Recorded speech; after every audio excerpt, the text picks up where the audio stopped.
Welcome to They Think It's All Sober, Cassyette. Hello. How are you? Yeah, good. Quite warm in my coat, but I'm wearing it for the fashion. Gotta say, that is an incredible jacket coat. Thank you. Yeah. Pure Christmas. I will try not to take it off because it is the theme, isn't it? Festive. However, I would season. say if you feel like you are getting a bit too warm, please don't Yeah, be sat I'll just here have like, to be sat with sobriety breeze doesn't and look sweat. too good on her. She like start melting away like a snowman. Even more the theme. But yeah, thank you for joining us. Thanks for having me, guys. And making the trek to East London bright and early. I our used to live first- here, as well. Here? Yeah, well, not in this. Not in building. here. Not in this. You that building. broke our sign. No, it wasn't me. I promise. Fuck. Heartbroken. Do you know how much that cost? I would actually add that I'm bitterly disappointed that we left our sign intact and we've come back and we're looking for the I know, culprit. someone's I think it's a vandalised nefarious drinker that's decided that they don't like what we're doing. Yeah. Yeah, and they've just gone. Yeah. Fuck those two Yeah. guys. Insufferable sober boys. But no, thank you. Thanks for taking the time out to come and speak to us and talk, I guess, all things sobriety. Yes. The good, the bad, and the ugly of all of it. So I think we should just dive straight in. Into my time machine. It's Jamie's time machine, and I think we like to kind of take our guests back and just for our listeners to gain a bit of understanding of the role that I suppose alcohol has played in your past. And yeah, so Jamie, I think if you can. The door's open. Step on in. We're in the time machine. Are we ready?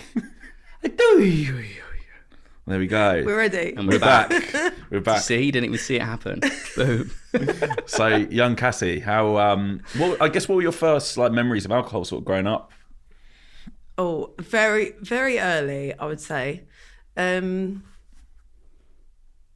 actually watched some home videos recently, and but also, I was like a fucking mental child, and I was watching oh my god, I was so awful. I was Like horrible. demonic? Yeah, like demonic. Right, okay. And cute looking, but horrible. That's how you A lure little them in menace. as a child, though. They're like, oh, Yeah. she's... Yeah. So, and in one of the videos, I remember I was trying my dad's beer, but he was looking the other way, and someone's caught me on camera going, And you're what, I'm like doing it 4? again. 3, 4? I must have been about 8. Still, Right. but still, that's not all right. Just 10 years under the legal there. So obviously I had a taste for it. But no, I didn't start drinking properly till I was probably 15, maybe 14, 15. And I guess I went to an all-girls school. I went to a Catholic convent school. I didn't love school, but I loved my friends, and we were always kind of searching for a good time because the school we went to wasn't. Yeah. So I guess it kind of just started there. Teen drinking. Yeah. Was it fairly typical? So not problematic, just your standard, hey, we're having a good time, we like to have a drink. Yeah. What was what were you drinking? I feel like you have to, I feel like define problematic because in this country particularly, I feel like there's a lot of binge drinking that happens. Yeah. So I don't know about you guys, but I was definitely going out to the field with my mates, drinking a whole bottle of vodka, putting it in a hedge, and then coming back the next week drinking the rest of it. So, and I feel like in other countries they're more civilized. Yeah.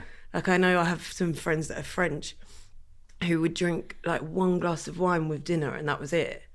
And that seems to be quite a common thing. So I think in England, it seems to be you go out, you get fucked up, and it's really great. Glen's vodka. Getting blinded by the stuff. It's fucking great for so long, as you're young and you're bouncing back, and it's great until it's not. So I guess, but it took me ages. So I think that's where I had such a problem for a long time was I was drinking since I was about 14, 15, doing it that way, it not feeling like a problem, but I guess it was the start of a problem. But then you're young and, you're trying things and that's kind of normal. I think it's so difficult, isn't it? Because when you're young, you're all going through numerous things, whether it's hormone development, life at home. Everyone's got a different existence. Everyone's been brought up differently. So your group of 20 friends, some might be able to just have a couple of drinks on a Friday, Saturday, be fine. Some others of us, for whatever reason, go down a different path. And you don't know. You're just trying to figure it out, right? And you're right. I think the culture of it in this country, we've spoken about it before, is so different to so many other countries. And there is, I think in sort of our generation, it was like so glamorized to be like, oh, let's fucking go. Indie sleaze times as well. Remember that was like such a thing, and like people, it was just the culture. Yeah. And then I remember going out to gigs. Like we used to go to like loads of like youth gigs at the beginning, and like everyone was like all goffed up, and like, because I was a girl from a Catholic school, like it's really exciting being around guys, and like you'd all go out to the field after the gig, and it was like kind of intertwined. You'd go to gigs, or for me anyway, it was, and then you just get fucked up afterwards because you couldn't drink in the like youth club. Same for us. We grew up in that youth. That's how I got into the music industry. It was like youth club gigs, promoting them, that culture. Where we were both from like towns. I think you're similar, outside of London, where you weren't quite old enough to go in. And you're like, wow, like older people with like chains, and suddenly find this community that you didn't know existed. But with that comes like this weird hedonism that you're just trying to find. That's exactly it. Where are you guys from, by the way? I'm from Amersham, which is like end of the Met Line. Yeah. I'm Reading. And he's Reading. Okay, so very similar because I'm Essex. Yeah. So yeah, like that goth club. Whereabouts vibe. In Essex? I'm like near Brentwood. Right. Okay. So I remember a rock club in Raleigh called the Pink Toothbrush. Oh my god, I've fucking been there. Oh, there you go. Yeah. Sick. That was when I was like 17, like trying to sneak in. Yeah, exactly. It's interesting, isn't it? Like you say, define problematic, because I feel like when you're young, you become like the product of the environment. And I suppose, what you're describing is very similar to how a lot of us grew up. Yeah. Vodka in parks and big bottles of cider and beer. And then, going to gigs and, getting fucked up was just like the normality. But when everyone else around you's doing it, you're like, what is it just like? It's fine. Yeah. Yeah. So it kind of disguises the fact that, if you brought one of your French mates along who's been, drinking the the Chateau Neuf de Pape, and then goes and gets brought out and like, here's Glenn's vodka. They might be like, what disgusting. But please don't cancel me, French people. But they might question it and go, this is mental. What are you not doing? Yeah, for sure. But you're right, it's British culture. It is British. And I think like, because it's like accepted, it does build bad habits. And then it's like healing your inner child. Do you know what I mean? It's like, not to sneer at it in any way, but like, I think, because I think sometimes people go into that too much personally. I think, but this inner child, the one that gets fucked up, that's really hard to undo. Do you know what I mean? So I have to say, I kind of look at it and I'm like, from my point of view, I'm like, I can't keep beating my mind about that, because it was such a long period of time in my life.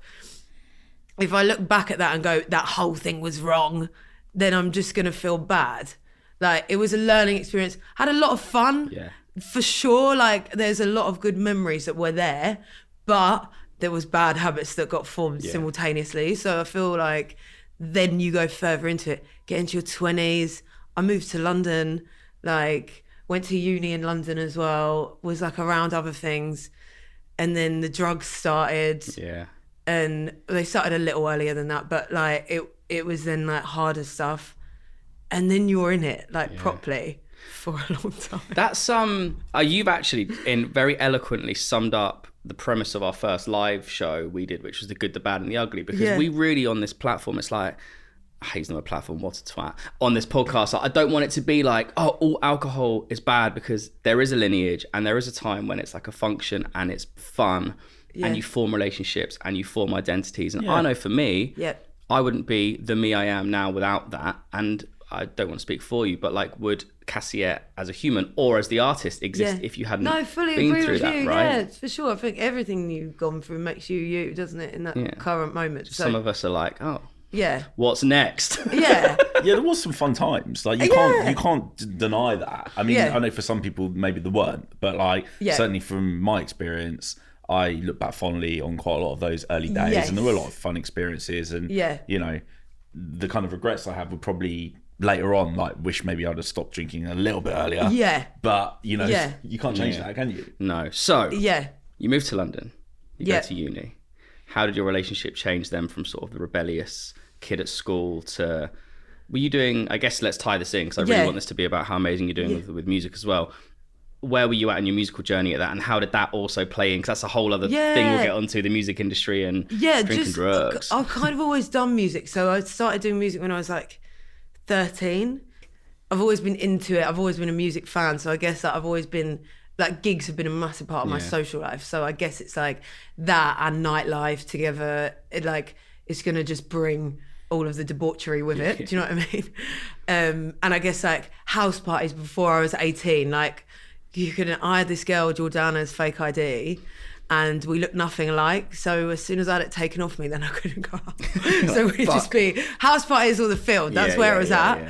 And so did that. I then kind of like moved to London. I was like writing music. I've always written music for myself or like other friends or bands or whatnot.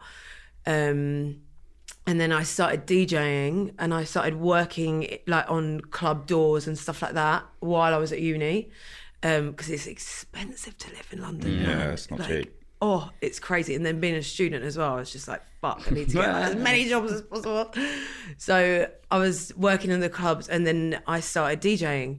So that was like bringing in a little bit of money. And then it was kind of like at the time where like there weren't many female DJs around. The ones that were around were the really famous DJs. So I guess like smaller DJs playing like bars and clubs, there wasn't many of them. So it's kind of like a novelty to have someone. So I'd get booked for loads of stuff, which was fucking great for me. But it wasn't great for my liver. Yeah. So, and then I feel like I have a social battery that depletes quite easily now. I think that's because I've run it into the ground with other things. But it definitely used to be a lot like bigger. Like it was a brand new iPhone when we started, and now it's like a Nokia 3310. Yeah, exactly. She's existed for too long. So it takes me longer to recharge it now. But back then, Jesus, I was just like up and about, like a Duracell bunny. Like I could do anything. So it was like I could be DJing like, I don't know, 3-4 times a week, going out as well, getting on the sesh and then being fine. Yeah. Do you know what I mean? I feel like you're fine for a while. There's that video they show you as well, the one with the bird. You're just doing our live show. That was literally as we did our interval. We played it. Did you? Yeah, because it's so heartbreaking. I know. And at the end, I'm like, oh, I always think of that video. I know, it's so sad. Yeah, it's heartbreaking. I was like, are we sure we want to send our audience? Yeah, you were really against it. Because we'd had this really triumphant end to part one, and I was like, let's fuck them. I think it's so good you did though, because I feel like that video for me was the one thing that I was like, it's really sat with me. Yeah. I think about it all the time. I'm like, don't be the bird. Anytime I'm like getting the itch. And I'm like depressed and I'm thinking, oh, I just really want a line or whatever the fuck it is. I just might have a glass of wine. I'm like, think of the bird, think of the bird, don't be the bird, don't be the bird. There you go, see Tom, it works has for me. The effect. I know. Yeah. It's just really sad. I know, it's so fucking sad, right? But also it's legit, really it's legit, it's a thing. Where were we? So yeah, I guess then I was doing that. I was working in the clubs for a while, and then I started getting into like writing music properly for myself. I started producing music, making my own music, like playing it at DJ gigs, then doing more like guest slots instead of like playing whatever they're asking me to play, which is a really cool transition. And it was like nice to be like wanted in that sense, I guess. So I started doing that and then releasing this music. It's not great, the music, but I was kind of like working it out. Like, I feel like as an artist, you have to work out your sound, obviously, and it takes fucking years. Unless you're a genius and it somehow takes you a hot minute, and that's great. But for me, it took me like a good few years to like really work out what it was. I was always writing rock music on the side. I've come from like a heavier background, so I always wanted that. I just couldn't hold a band together for long enough when I was younger, so I was like, I'll go solo. And then I was just writing all of this stuff and kind of like getting all these different projects together. And I had a different alias at the beginning, and then I had the Cassyette alias kind of simultaneously. So I was releasing like, I guess it was like alt pop music through this one alias. I'm not going to say the name because I feel Like, I don't want people to Google that. The Depressed Bird. That can be the name of the project. Yeah. Depressed Bird. There you go. That was her name. Yeah. And so I was doing this alias. I had this alias. Then I had Cassyette. But Cassyette originally, I was doing the DJing for it. Right. But then I was like making like darker production, and then it was kind of like dance music. So I had to then bring that back in this album I've just released, because I was like throwback. And then I started writing the rock stuff. So I was trying to find a guitarist for ages. Found Ollie Burden, who writes for me now, and then I found Tyler Ryder, who writes for me now, yes, I love both and Olivia Sebastianelli, who's one of your friends. Right, I see. Right, got you. And she's one of my besties. Dream team. Yeah, dream team, and we've kind of just been together from the start of this project, like properly. Yeah.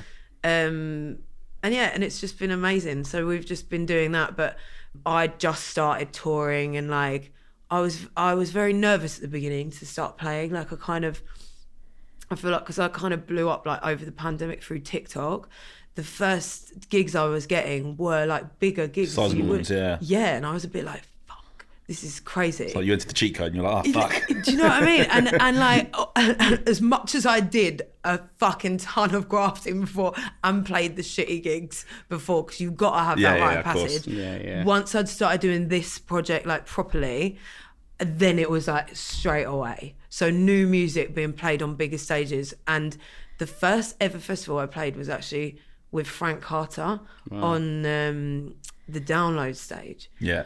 Oh my God. Can you imagine? So I was like, fucking... Was that the pilot? The pilot? I was there. Were you there? I was there, man. It was great, wasn't it? Yeah, but actually, funnily enough, not to remotely make this about me, but that was... I didn't get sober for a year, but that weekend was one of the moments I was like, I hate this, because I came out of lockdown where I'd felt quite sheltered, and I partied a fuckload in lockdown, but when I came out, the social anxiety of it, like I remember being in that guest area, you hadn't seen anyone for ages. You're in that music industry thing where everyone's kind of like wants to talk to you but doesn't really want to talk to you. Everyone's a bit fucked up. And I remember having a genuine panic attack on the way home. Had to get my ex-girlfriend to drive because I was like, and it was so overwhelming. So how the fuck did you feel as an artist doing that? Because I was just a guy in the background. You've literally explained that so well, because that was weird. That was the one weird thing, was like socialising with people again. I like couldn't put a sentence together. I was a bit like, I don't know, you know when you get like in a weird like social anxiety like mode, like sometimes I'm like, oh, I don't know if I'm gonna be like a good vibe today, or if I'm gonna be like weird as fuck and let my inside voices win and then like say fucking weird shit, like, because it happens. And like I remember getting to Download thinking, this is quite intense. So the first thing I'm gonna do is reach for drugs.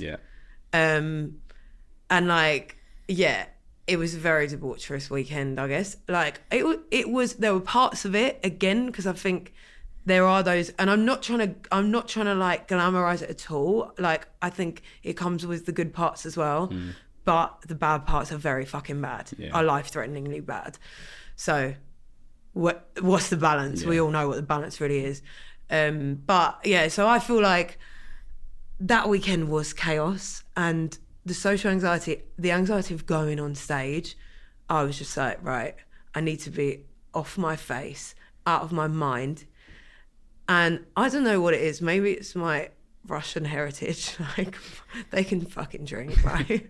So, like, I can kind of hold it together, I guess, more than your average person somehow. So it takes people a while to realise I'm fucked. But I remember watching an interview back that I had gone on camera, and I was like, no one else really noticed. So like I like, it was fine, but like for me, I noticed, and I was like, fuck, I was actually like the facial expressions, like crazy good. I was like, smile. It's a horror movie. Sometimes that's scary though, because I was a similar party person where no one really knew, and in a weird way, I wish they did. Because maybe someone would have said to me like, come on, bro. But no one fucking... I wasn't doing it secretly, because I just always seemed like the soberest one, even though I was here, like absolutely off my fucking head. No one was like, what are you doing? So you kind of just like, that's when it continues, because you almost, it's validated behaviour. But then it's more internalized, right? Because you see it yourself. And I also think like, it depends who you're hanging out with, because if you're out with other people that are on the sesh, like, no one's going to tell you to stop. Yeah. Because everyone wants a drug buddy. Yeah. So they're like, have another one with me, because I'm having one. And you're like, I've just had one. Yeah. No, have another one. Come on. And then you just do. Yeah. And if you look like you're put together, they're like, you're not on my level. Come on. Do you know what I mean? It's like, cycle. It's definitely a different type of like persona, isn't it? Like kind of can still hold it together, can still hold their shit together on it. You're right. It's kind of maybe more dangerous in a way. Yeah. Because I think like perhaps where I was like less reliant on drugs, I was more of a fucking carnage. You could tell I was on one. Like, in general. You were a tequila tornado. Yeah, and it was like oh fuck, like here comes Holly. Yeah, and like Hurricane Holly. Yeah, just like so it was, and like in some ways it probably did serve me a favour because people would have been like, oh fuck off, like you know, rather than like entertain conversation where internally I'm like, I can't fucking speak right now, but like I look together. So so that was Download, and that was the kind of like. I suppose like the launch of it post-pandemic, right? Yeah, I mean, for like the pandemic was a difficult one for everyone, and I think coming out of that, everyone kind of went, let's send it. Like everyone, everyone in my group of friends anyway was like, send it full force. But like for me, the problem really happened like during the pandemic. So I'd always had like issues with drugs. And I didn't mention when I was around 17, I had a bit of an issue with like eating and things like that. So I ended up getting addicted to ephedrine, which is like another stimulant. And I think also being like with my mental health and things like that, I have bipolar disorder, so it's very up and down a lot of the time, and various other things. So I was medicated, taking too much of my medication, just doing stupid shit, as well as like partying for fun. I was doing extracurricular things, if we're going to put it like that. And so things were like up and down throughout, probably from 17 onwards. And so I had like periods of time where I'd spiral a bit more than others. But yeah, so then when we got into the pandemic, unfortunately, I lost my dad. So that was really difficult. Sorry, if I start crying, I am literally a baby. I cry all the time. I cry if someone cries, so we can go through everything. No, so do I. I do that as well. I cried at our last guest. Did you? Okay. So you're good. You're good. Don't worry. You're good. I literally cry all the time. Yeah. Like I cry. Any TV program I watch, I'll find a reason to cry. Yeah, there's a Caesar's dog food ad where the guy goes to his wife's grave and lays some flowers with the dog, and I'm just like, how dare you? How dare you do that to me? Whenever it involves a dog. I know, that's it. Yeah, I can't keep it together, literally. But obviously, so that was like a really shitty time, and I guess like I found myself like locked in a house that I didn't really want to be in. I was with someone before, and like it wasn't going that well. We'd gone through a lot together as well. And yeah, I was just lonely, and I couldn't do anything. I mean, no one could. That's just how it was, wasn't it? So I think grieving on top of that was just kind of the worst combo. So I mean, not everything was dire. Like I'm an innately happy person, so I'm always trying to, I guess, chase the happiness or like find. And I've obviously had to find new ways now of getting that, and I have, which is nice. But back then, that was kind of my only happiness. And then I guess I've always kind of thrown myself into my career as well. So that's when I started doing the TikToks, because there was nothing else to do. DJ gigs had dried up, like everything had dried up. Gigs had dried up. Not that I was getting any money for those. but then I kind of started doing the TikTok, and then like that was going nicely. Got on the creator fund, which was like doing something like back then, because my views were doing really well then. And then, I just unfortunately was getting fucked every day, and so it obviously then leads you to a dark place, and I was in a dark place, and I guess like not to get too deep, but I guess if we're gonna, this is the place to do it. I found myself suicidal, and sorry, I'm gonna cry now. I'm sorry, babe. It was really hard, and I unfortunately ended up attempting twice. And I remember I was sitting in my kitchen, and I don't know whether we can say this on this, but fully open. I was sat there with a knife for 9 hours straight, and I didn't move. All I was doing, I was just putting more and more gear up my nose, drinking more and more and more. And I thought, if I'm not going to do it with the knife, I'll do it with this. So I just kept going, and so that was kind of the first thing, and I somehow survived it. And we had to call an ambulance, and I was on my bathroom floor. I couldn't get up. I was just vomiting. But unfortunately, that didn't stop me. So I feel like I had a lot of calls like this, and that wasn't the first time that had happened, because that had happened when I was younger as well. And I had to go through about 4 times of doing that. I don't know what the fuck was wrong with me, being like, oh, that's enough now. For some reason, I'm just seem to be one extreme to the next, and it doesn't. For me, I just wasn't seeing it as a warning sign, or like maybe I was just, I don't know. Addiction's a funny thing, like it can put your head in a funny place. Yeah. And I guess like having bipolar, maybe that's obviously going to play some sort of contributing factor. I feel like a lot of addicts also, I've learned that a lot of addicts also have these other things. Usually they're self-medicating for things, which I didn't realise personally until I'd gone through rehab and things like that. But that was something important for me to know, and it kind of has explained why it took me so many times, do you know what I mean, to peel myself off the floor or get an ambulance called for me or whatever it was. It definitely took too many times, but I'm so thankful it didn't take one too many times. Yeah. You know? So the last time I ever did it was about, how long ago was the pandemic now? Well, I can just calculate it by how long I've been sober. So I've been sober for coming up to 2.5 years. Amazing. Now. Which I never thought I'd be able to say, but somehow we've made it here. So we're focused now. It took me a while then to sober up, and I unfortunately had another episode, and it was a bipolar induced episode. So I had a psychosis. And unfortunately, anyone with bipolar who's watching this will know what it's like to have a psychosis. You don't know, you're not in control. Your thoughts are very twisted, you're very paranoid. So I was in that headspace, and basically just went on a bender and just went, it's all or nothing. I don't know where my head was at. I couldn't tell you, to be honest.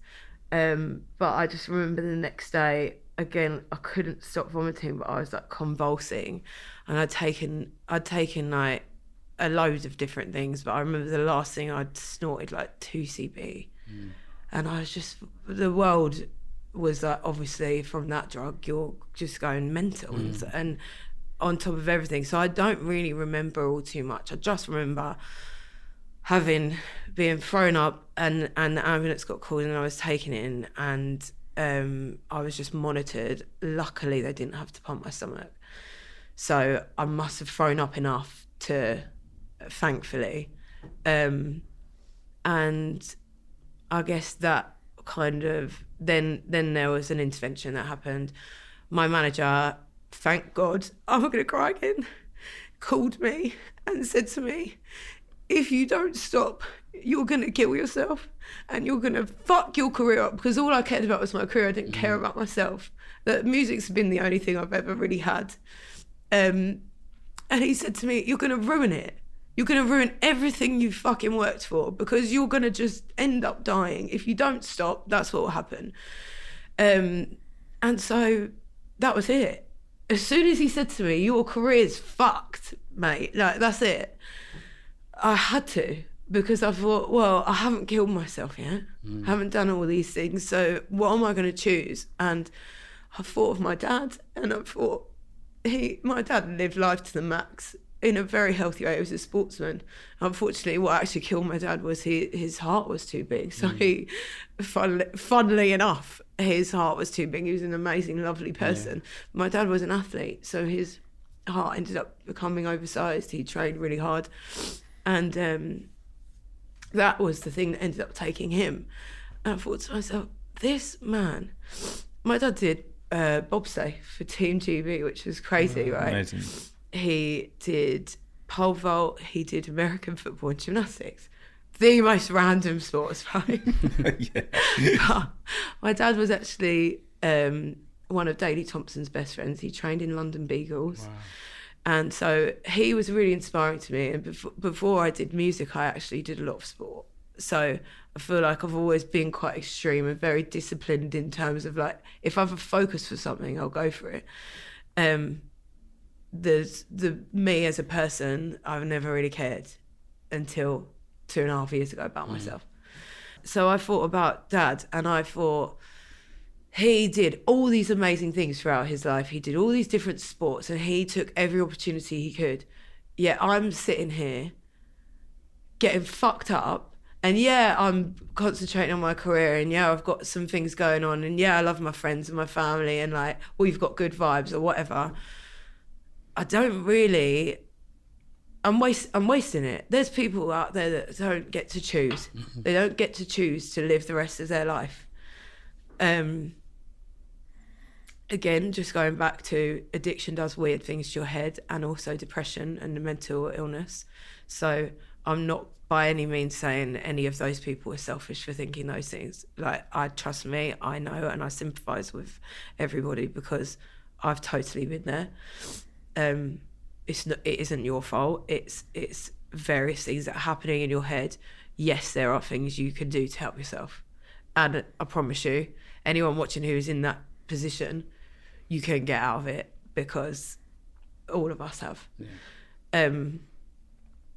But yeah, I did think about my dad a lot in the beginning of my sober journey. I thought, he was so disciplined, he did all of these things, and that helped.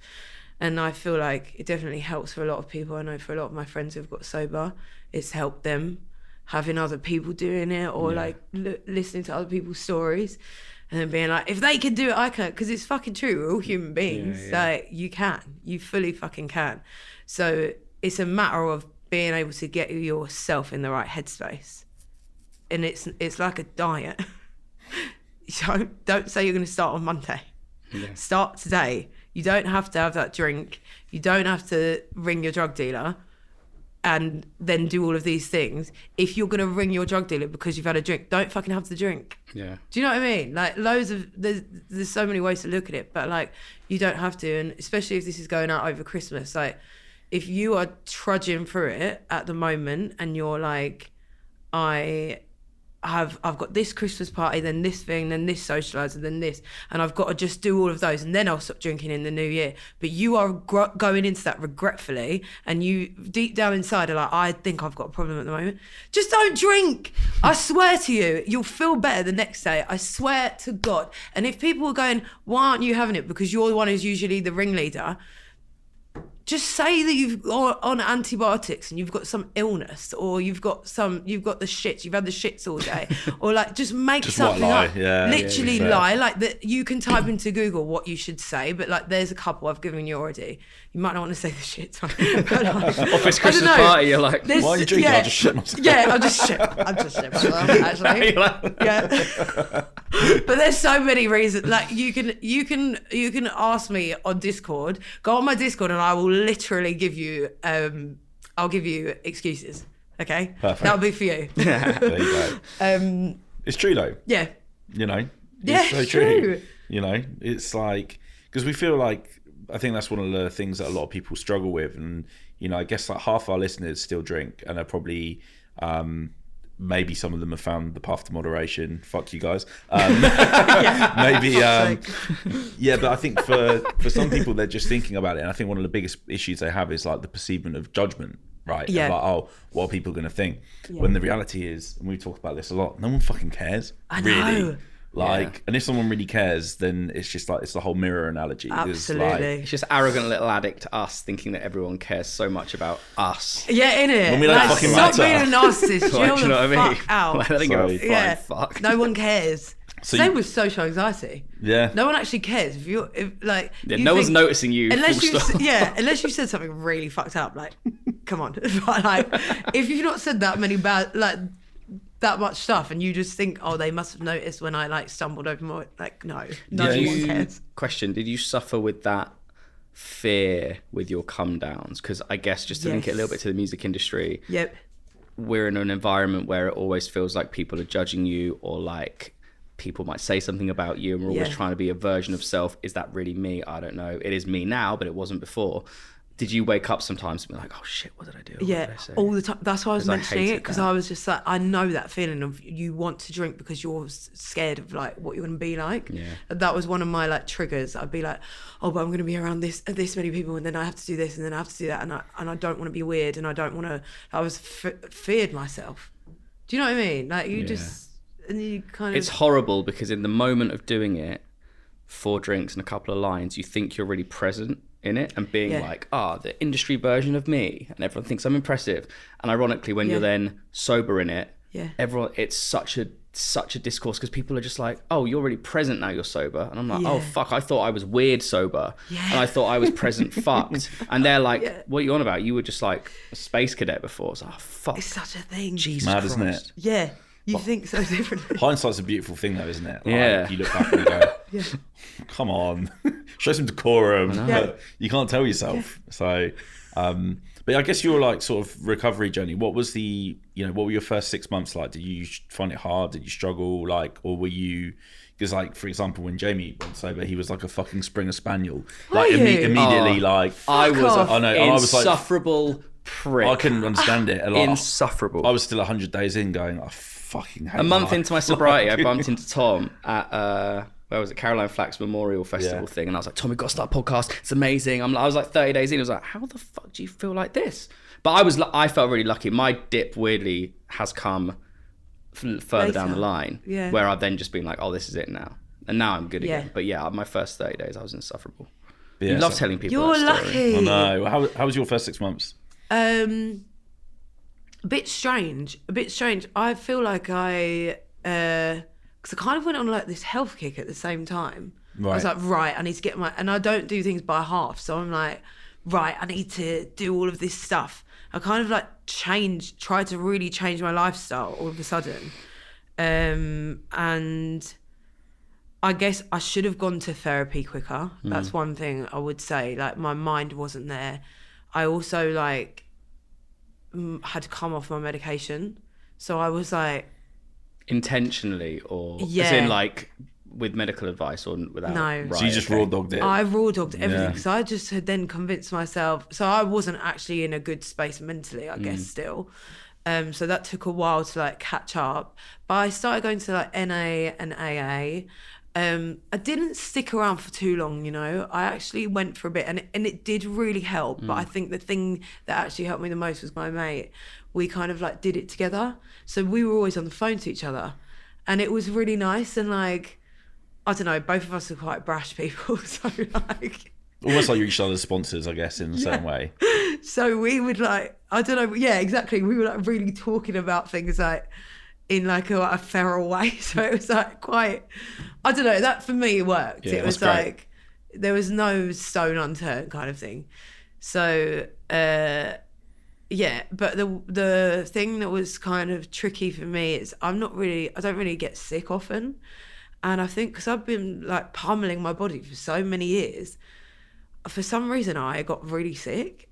And it was like this, it started off as like a dull thing. But I think because I was touring at the same time, I then was my body was kind of like overdoing it in a weird way. I don't want to scare anyone, by the way, because I think this was like a lot of people I spoke to was like, that's not ever happened to me, or like it depends what you were addicted to. But I guess you've got like the adrenaline and the endorphins and the natural dopamine of performing and that as well, which I think throw that into it. It is an interesting mix because you're essentially working out for 2 hours in front of it. It's psychologically interesting that it takes a long time, right? It does. And then this health kick. So you've gone from one extreme to the other, basically, is what I'm trying to say. And so then I was touring. I then did some quite intense tours. I think that was hard. I then my body changed a lot. And then I started having issues with like my kidneys, and I think I also struggled. I'm going to be open because this is a place to be, and like, I don't mind sharing all this stuff. I've struggled with my eating side of things forever, so that's sort of something I've got hold of right now. But unfortunately, there was a period of time where that kind of stepped in, and anyone again who's listening who has that will understand that's a control thing. So I think I was like, I had some sort of control thing going on, and now I've done therapy and I'm in therapy. I understand that. But yeah, I like being out of control. Being out of control with the bipolar means for me sometimes having to find control elsewhere. That's what it is. So it's always swinging. And so I think that on top of touring, and then my body sort of like, I call it unpickling itself. Yeah. Because I think that alcohol doesn't technically pickle you. Unpickling itself led to me having a quite bad kidney infection. So we'd gone on the Bring Me the Horizon tour, and this was this year, by the way. So this was still 2.5 years in. Have still been feeling the symptoms of getting off it. So, and just to preface this with, I feel so much better now. I'm in a much healthier place. I feel better than I have ever felt, actually. Anyway, so I was on the Bring Me the Horizon tour, and all of that considered, I then got sick, and I spent the vast majority of this year quite like undertone ill. So it was like everything was like harder because of it. So it was like, and like I'm quite a like get up and go person, but I just felt like quite knackered. And then I was putting my debut album out about a really sad topic, and I was a bit like, oh my God. So I kind of was losing my mind, if I'm honest, at the beginning of this year. The reality of it was everything was looking quite together. She's releasing her album, she's got these singles. Those bits were fun. Doing the actual show was fucking great. Meeting the fans was fucking great. But the bits in between, it was a bit of a lag. It was hard. Well, I guess you're trying to relearn yourself as well, right? Because no one that's not doing the journey will understand that like life goes on. So you've got to fucking do that shit. Yeah. But equally, you're like, who even am I? And like, what do I like, and what are my values and my morals? And what's true? It gets blurred when you're fucked. Well, I think also the reality is that like sobriety isn't easy, and it comes with its challenges. Like some of them are really fucking tough because you got nothing to like the nose crutch. So you do have to deal with it, and you know, like you were saying, things like therapy. You know, certainly for me were like integral to. You know, just not losing my fucking mind. You know, so but I think that's the headline really, is that like it's not always easy. You know, I know, like, and like you said, you had like a great start, maybe a little dip, and it happens. You just navigate life's roller coaster, you know, with it. But I think the headline, you know, certainly for myself, is that life is way fucking better. Yes, like that is the bottom line, though. Yeah. Because no matter how much of that you have, the ups and downs, because you're always having it, and like you said, like you sometimes like get it at a random point, like later on down the line. I remember having that actually, and I said, this is this is such a fucking songwritery thing to say, but I said this to my best friend who's also a writer, and he was like, he replied with the best thing, which I'll tell you in a sec. So I said to him, I was on the phone and I was crying, and I went, I feel like everyone's in this playground and they're playing, and it's like all these amazing rides and all of this stuff, and they're all going down and they're having a really good time, and I'm standing outside watching them and I'm not allowed in. And I was angry on the phone to him, and I was like, yeah, I'm seeing some people falling off the slide and getting hurt, but they're still having a good time, and some of them are leaving. And I was saying this metaphor, and he was like, God, how depressing that you're looking at it like that. He went, there's so many other playgrounds. Yeah. He went, why are you just choosing that one to think that that's all there is? Because that's not it. And it really took me aback. And I just thought, he's so fucking right. Yeah. Like, I'm looking at like my immediate friends. Like, a lot of my immediate friends are partying and doing all these things. And like, most of them can handle it.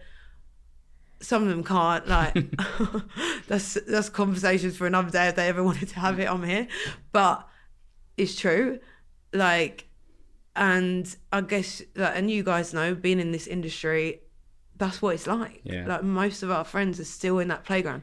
So you do have to go and find those other playgrounds. And I think what you were saying, Jamie, about finding new things and finding who you are as a person, you literally have to find new interests. Yeah.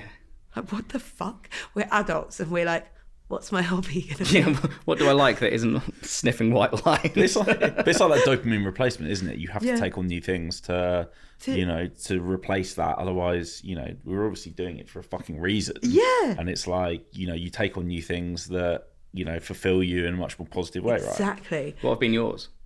Oh, I've got so many. So I feel like I love like cold water plunging, which I've seen a lot of addicts do. Yeah. So I love doing that. I love going to the sauna, going swimming. I go on a lot of bike rides. I started dancing again. Amazing. Which was really nice. So I do a bit of that every day. I call it sassy time. Nice. And my therapist actually says, Yes, you need queen. to have sassy time. Perfect. And I was like, great. So I do that. I love doing art. So I draw like all of my own artwork for my project anyway. On my iPad. So I've been doing that. And then I got back into painting again. Fuck yeah. Just like loads of bits. Obviously for me, songwriting is a massive thing. So that's really nice. But like, again, for like everyone listening, if you're trying to find hobbies, honestly, it's really exciting. Like, don't be scared about it. Like, do loads of research, but actually try loads of stuff because it's fucking fun doing it. I was actually having to find a lot of stuff to do on my own, which I was quite scared about because usually I'd be doing stuff with friends. Yeah. But that's when I found like the bike riding and doing the art and things like that. And I know there's so much more out there. I did climbing as well. I love climbing. Sick. Amazing. Yeah? And that's like a solitary sport. You can like do that alone. And like, you have to concentrate. So with the correct safety equipment.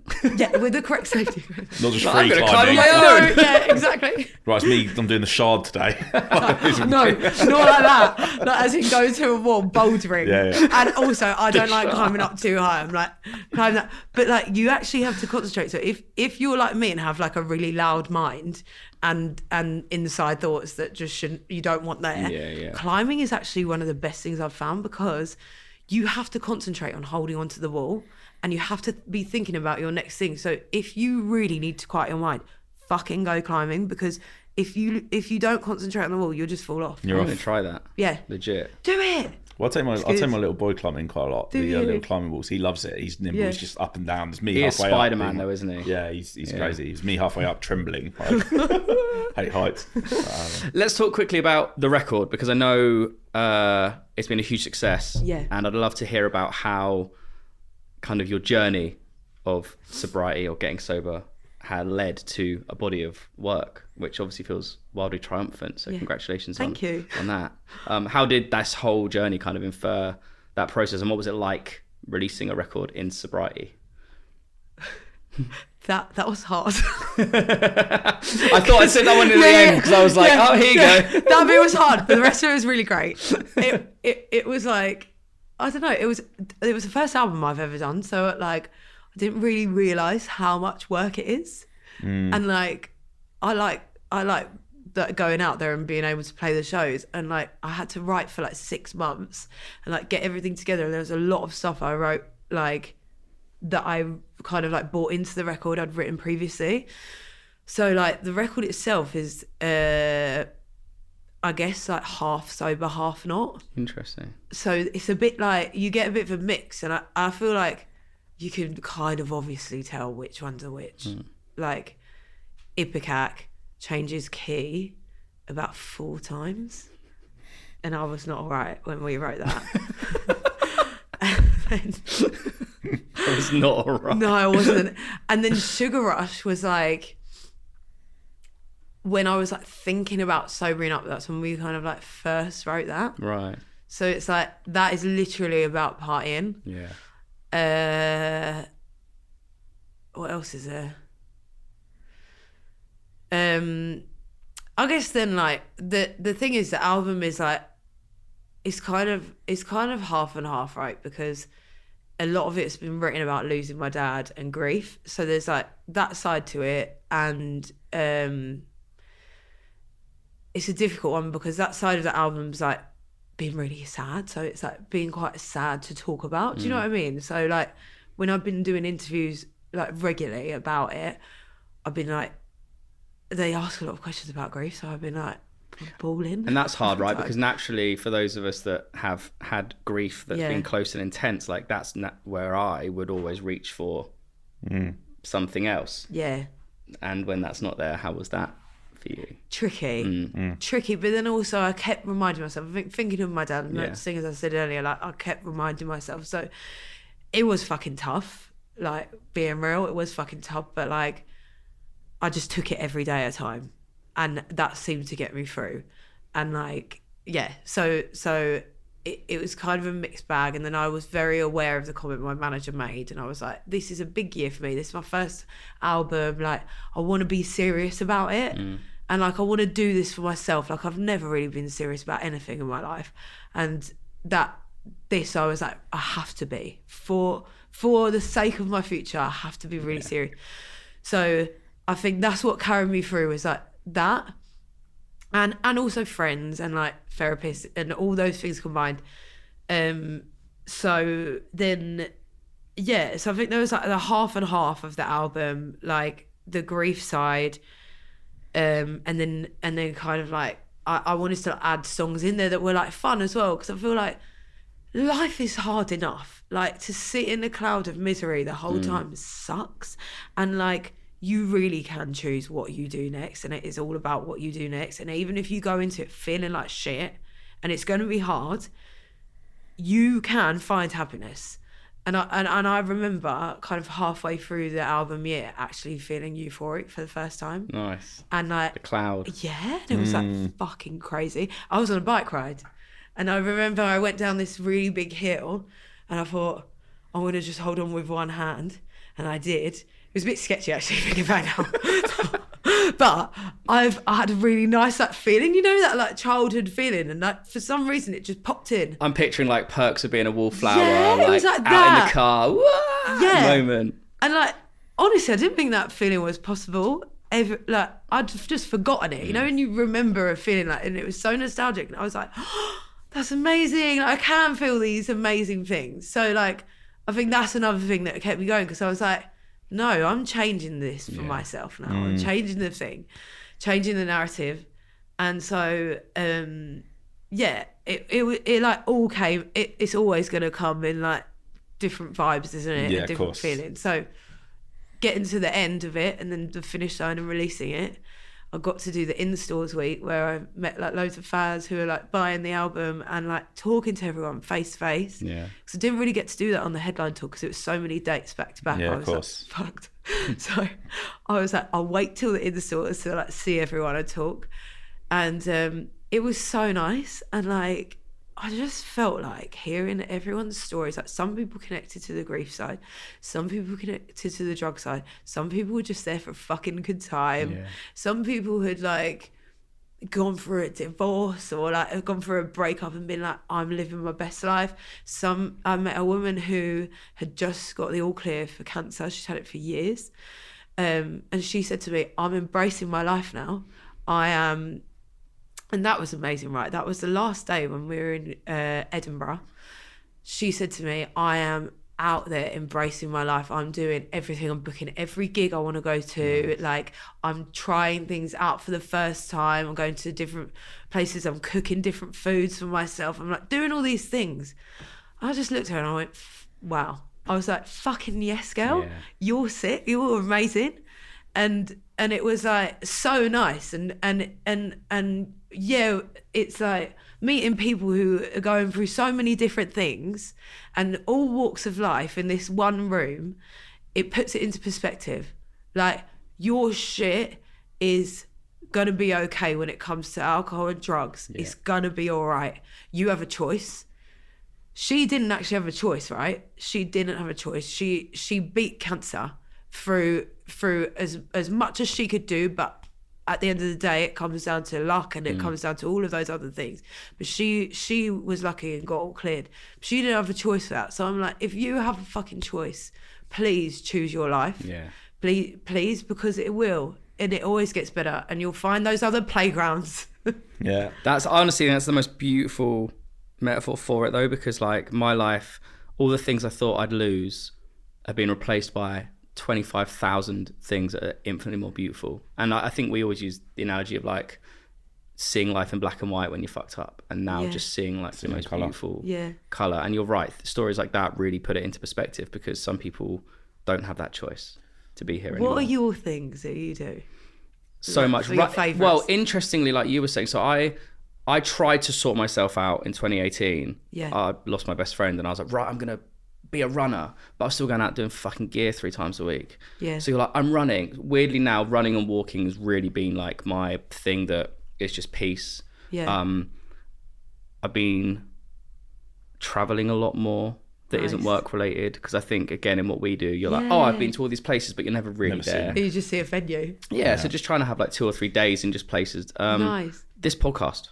Yes. This podcast has been single-handedly, I don't want to speak for you, Tom, but just the best thing I've ever done, because it's like not only accountability and feels like purpose and you're giving something to the world. I think it's just a really beautiful community that we're building, and it's helping people. And that wasn't our like intention to be like holier than thou, like, you know, let's help people, but seeing people relate to it in a way where I don't feel like, again, don't want to speak for ourselves, but not being preachy, not being fucking like, have to do it this way, have to do it that way. Like, that's it's important to connect everyone together, because you're not going through it alone. So exactly. It's and just fucking raw. We want this to be like as raw and as honest as possible, isn't it? Yeah. So that's been my thing. What about you? Oh, I know what your bloody thing is. What? Golf. Yeah, golf. Yeah. Become a golf bro. I know. Well, I just, you know, through reaching, I guess what they say, like middle age, I can't play football properly anymore without injuring myself. So it was like the next thing, golf, and a load of mates do it, and I've like, you know, it's good. But yeah, everything like fitness in general, just like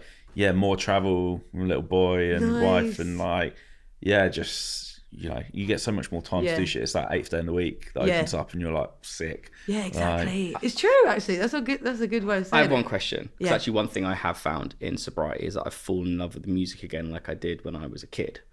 Have you found that? And how's that affected your writing process? 100%. Like, because one of the things was to like, as I started going to gigs sober, I was like, I can do this. It took me a few times.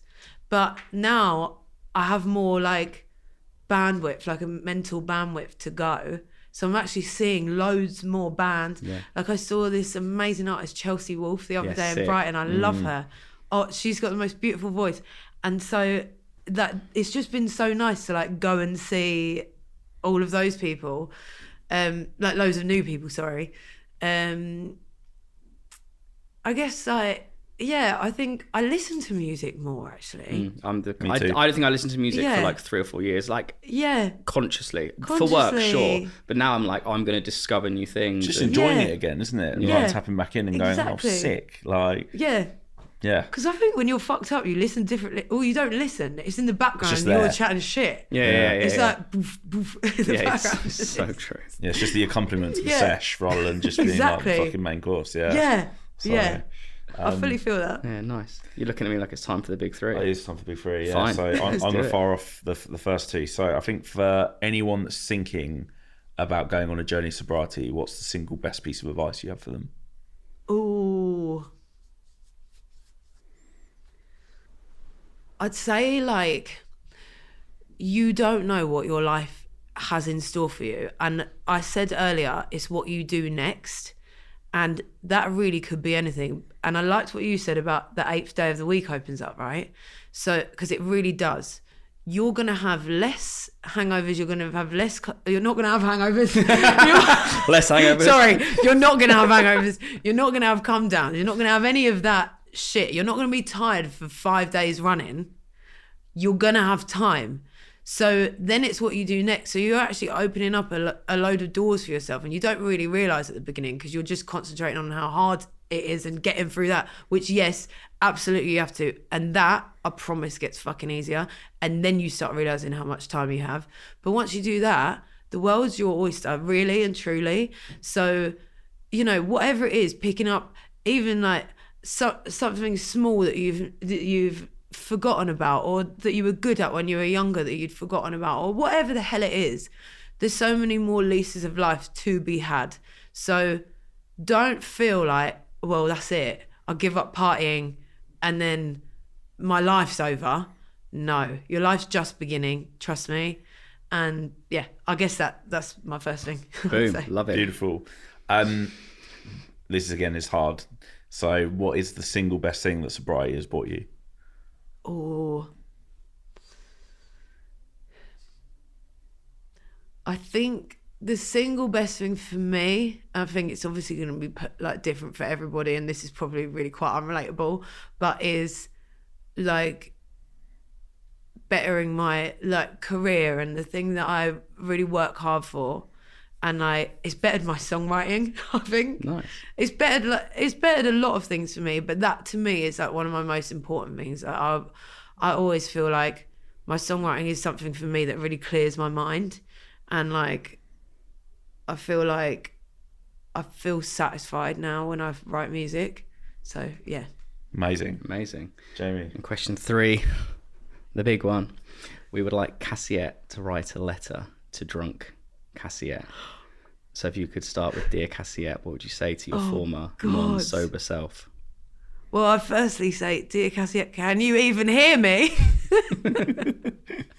Over the retching. And if she said yes, I'd probably say to her, get up, make this, don't go and drink anymore. Don't go and do any more gear or whatever the fuck it is you're taking currently. I would say to her, I would say the next few months are going to be really fucking tough, but if you commit to doing it and you commit to getting clean and doing all of those things that you've been looking into anyway, you are going to completely change your life, and it's going to get so much better. I'm not saying it's going to get easier, but it's going to get better, and you're going to live for longer, and it's very important. And you're going to give yourself more options, and you're going to open up many more doors for yourself, and you're going to be able to handle your mental health in a much better way, and things aren't going to affect you to the point that you want to die. Amazing. Dramatic ending. Amazing. EastEnders duffs. Yeah, exactly. Insert. No, thank you. No, thank you for coming on. So much for joining us and just being so open and honest and raw and vulnerable, and we appreciate it. Oh, well, thanks for having me. Much. I'm so glad. Done anything like this before, so glad you're here with us, not here but in the world, because yeah, that's important. Thank you. So thanks so much. Thanks, guys.